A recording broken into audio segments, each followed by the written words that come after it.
Good day and welcome to The Insight.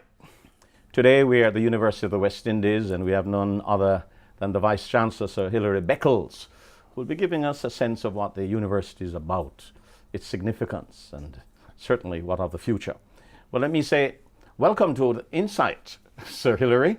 And first of all, you are the Vice Chancellor. For those of us who didn't come to this university, give me the hierarchy. What is what is your Vice Chancellor? Therefore, there is who above you, who below you.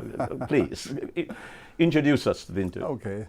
Well, first of all, what an honor it is to be a part of your program and to have this conversation with the people of Jamaica and the region and indeed the world.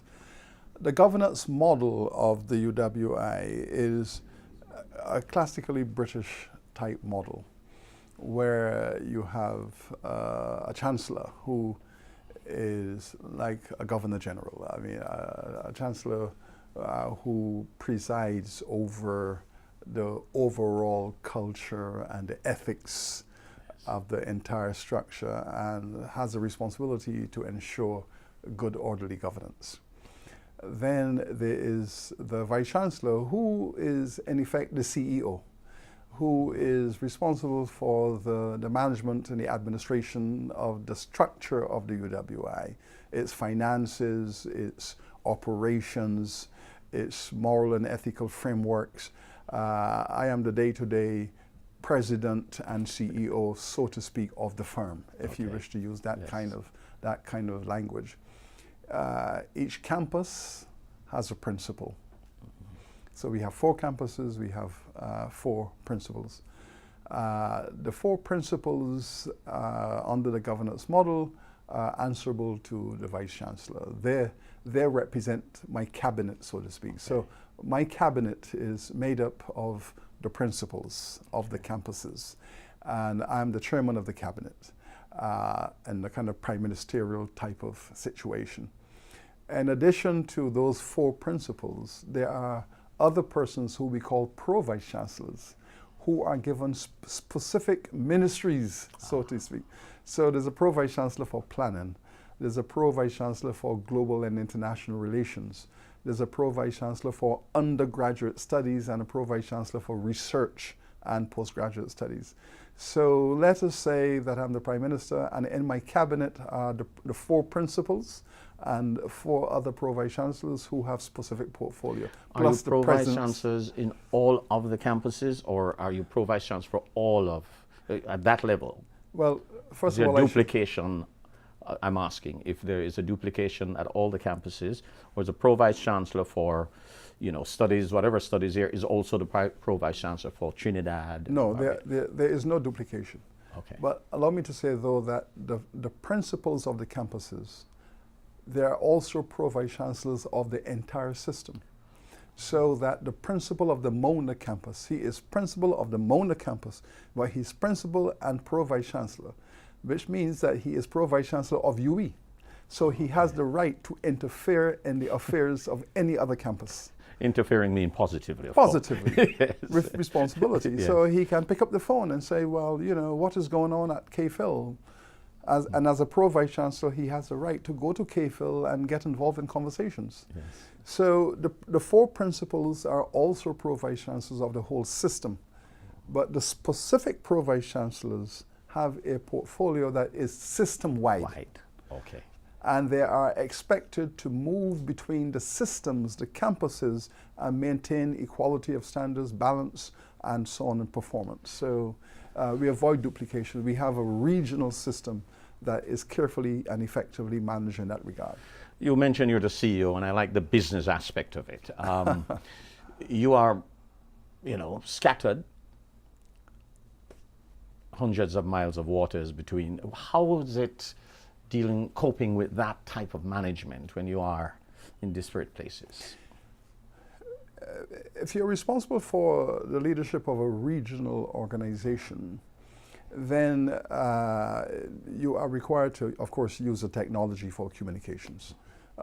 So yes, we do a lot of Skyping and Zooming every day. So we do a fair amount of communications through the current and the most efficient technologies. But we do have some face-to-face meetings on a quarterly basis and so on.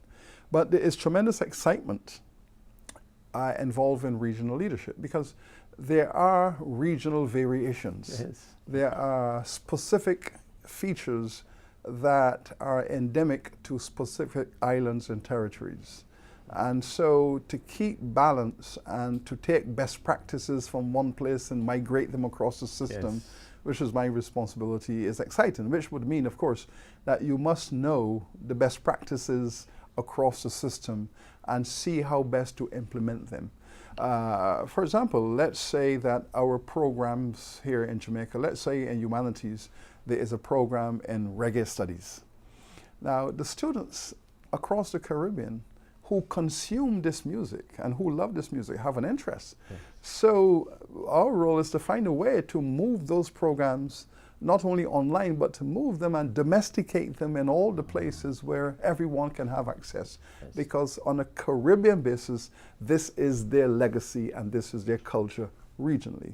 So yes, it is physically challenging on the body, the movement, but intellectually we are building a Caribbean nation, we are building a Caribbean people, and that gives you an adrenaline rush. And therefore, the notion that you are helping to craft the future of our 7 or 8 million peoples as one, that is really very, very stimulating indeed. UWI, different places. In business, you tend to find that cash cows and dogs and question signs and stars.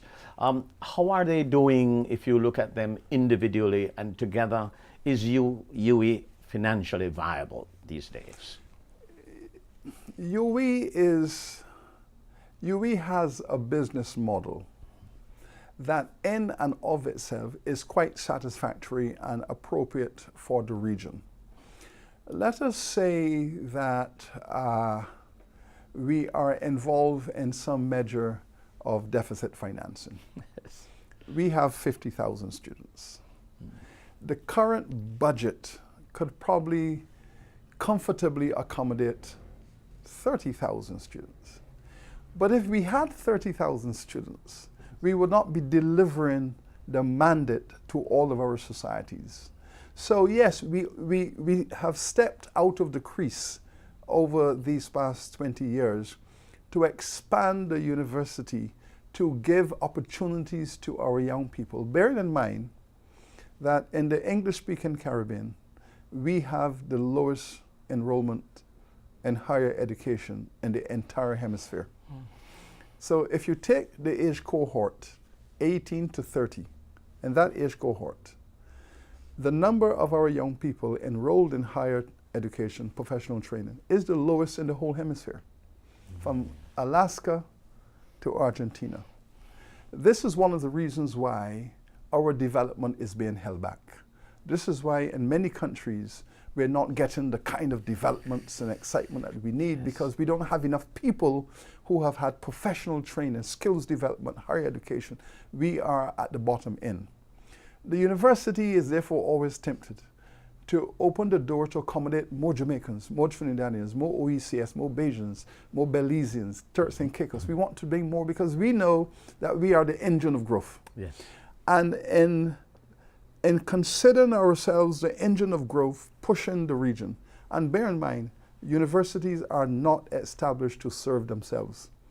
Universities are established to serve their communities.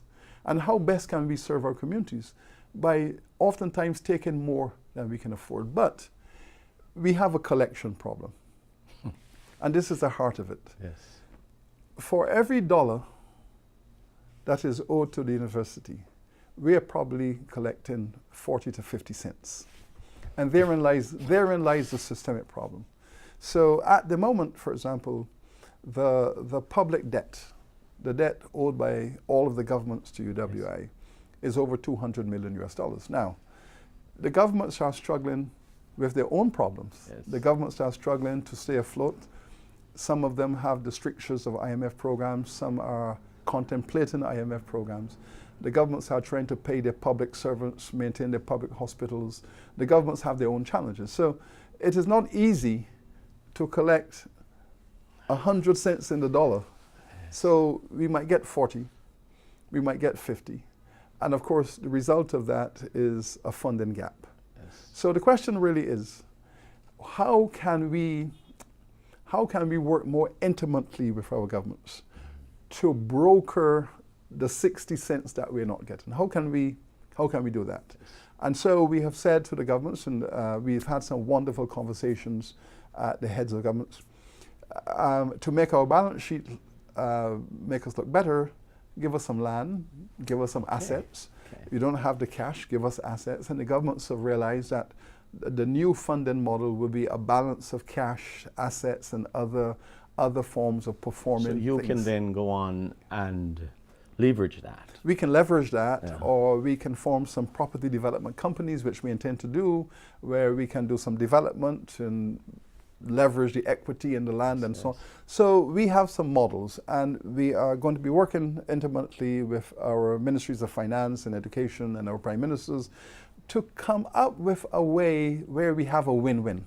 Yes. Where we get access to the cash to run the university's operations, and at the same time take the financial stress of the governments who are trying to narrow their own fiscal gaps. Yes. So they have a fiscal gap, we have a fiscal gap. We're trying to balance all of that. So the funding model in all of itself has some short-term limitations because of the recession we're in. Yes. I have no doubt that if these economies in the region were growing, as they were in the 70s and 80s, if they were growing 4 or 5%, that we would not have this challenge. The governments would be able to quite easily accommodate them.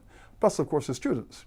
Now, so our number one agenda item is to get these Caribbean economies growing. We want to make sure that we are focused on achieving that 4 to 5% target that most of our governments have set. Going to hold you on that. I'm going to take a break from Insight, and we'll be right back with the Vice Chancellor of the University of the West Indies.